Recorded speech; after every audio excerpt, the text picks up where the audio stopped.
শুভ নববর্ষ। আমার বাবাটার পক্ষ থেকে সবাইকে শুভ নববর্ষের অনেক অনেক শুভেচ্ছা। অবশ্যই মাশাআল্লাহ বলবেন আমার বাবাটাকে দেখে। আসসালামু আলাইকুম সবাইকে। সবাই কেমন আছেন? আশা করি সবাই ভালো আছেন। চলে আসলাম আবারও নতুন একটা ভিডিও নিয়ে আপনাদের সবার মাঝে।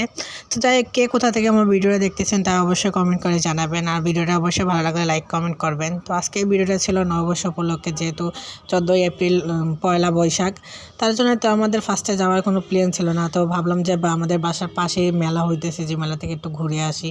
তারপরে এই তো যে ভাবনা সেই কাজ। আর গ্রামের বাড়ি থেকে আমার মামি তারপর খালাতো ভাইয়েরা আসছিল ঘুরতে। তো ওরাও বলতেছে চলো ঢাকার মেলা দেখে আসি কেমন হয়।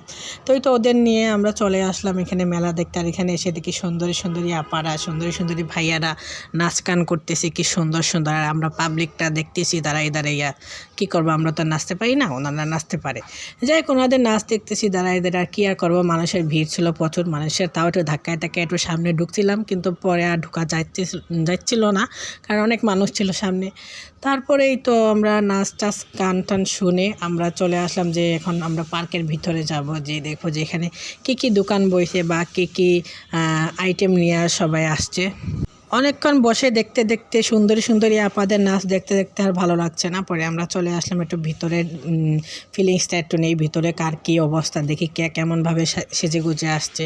যাই হোক, এখানে এসে দেখি প্রচুর মানুষ, অনেক মানুষ। বাবা, আমি তো ভাবছিলাম তেমন কোনো মানুষই হবে না, পরে দেখি না, অনেক মানুষ। তারপরে আর কি আমাদের সাথে ছোটো ছোটো সোনামণিরা ছিল, ওদেরকে এই রাইডগুলো ঘুরে দেখাইতেছিলাম। তারপর ওরা বলে যে ওরা এই ঘোড়াতে উঠবে। তারপর ওদেরকে সেই ঘোড়াতে উঠে দিয়ে দিলাম, আর ওরা ওদের মতো এনজয় করতেছে। আর আমি আর কী করবো, আমাদের তো ওটার বয়স নাই। একসময় বয়স ছিল, এখন তার বয়স নাই।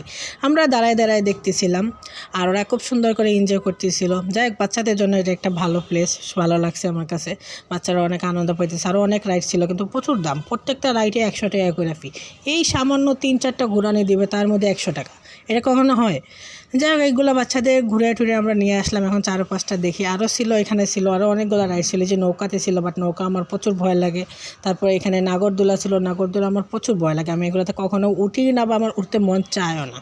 যাই হোক, তারপর আমরা আইসক্রিম টাইসক্রিম খাইলাম। আর এই ট্রেনে ওঠার ইচ্ছা ছিল, কিন্তু যেই লাইন ছিল বাবা, মানে এই লাইন দেখে আমি কিছু না, মারা লাগবে না। এক তো গরম, আর এক তো মানুষ, মানে প্রচুর ঝামেলা, প্রচুর গরম লাগতেছিল।